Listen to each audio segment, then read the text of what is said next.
Hello and welcome. This video presents the three-phase W30 Smart EC and how to energize the motor. On the rear side, we can see the cover that provides access to both the power and control connection terminals. Remember to use tools that ensure your safety and always make sure the circuit is de-energized before making any connections. Safety and the use of PPE are essential. When removing the rear cover of the motor, all terminals become visible.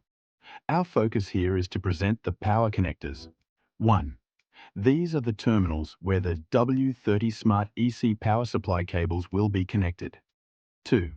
And this terminal receives the grounding cable.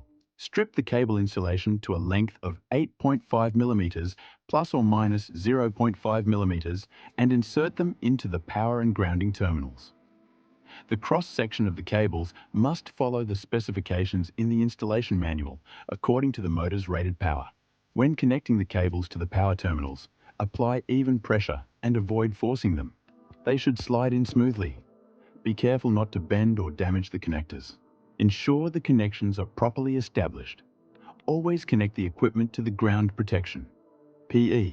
Before powering up, double-check all connections to ensure they are secure and properly fitted.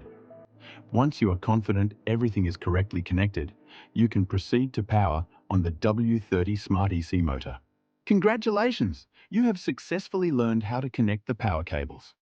Always follow safety guidelines and the manufacturer's instructions when working with electrical equipment. Thank you for watching.